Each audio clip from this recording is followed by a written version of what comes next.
Go. Okay, so here's how you can do remote radio control of a vehicle with your iPhone. Here we have a special iPhone application. We have an Arduino with a Wi-Fi board and a motor driver. They communicate with Wi-Fi and the radio control over IP protocol, and put them all together and you can make a remote control vehicle that you can control from your iPhone. This one's set up with differential motor drive, 2 motors and a horn. And we can drive forward, backwards, turning,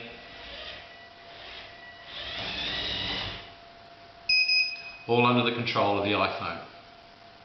So this is the RCTx application. It acts as a radio control transmitter with joysticks, 2 joysticks and a number of buttons. This one's set up with 1 momentary button connected to the horn on the remote vehicle and 1 joystick connected to the 2 motors. The nice thing about using IP for this is that you can also have a back channel for telemetry.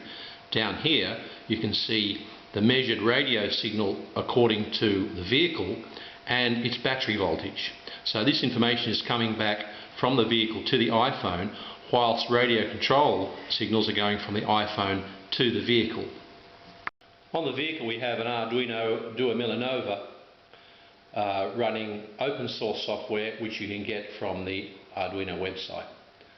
A Wi-Fi card doing a 802.11b connection to the iPhone, and a driver card to drive the motors on this particular model.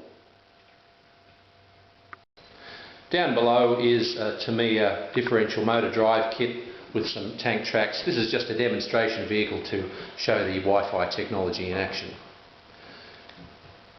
Here in the Arduino there's a kit of special radio control objects that you can download called RCKit, and using that you can build your own radio control vehicle with any combination of analog inputs and outputs, differential motor drives, and a variety of configurable, stackable software objects to build a custom radio control vehicle that you can control with the iPhone.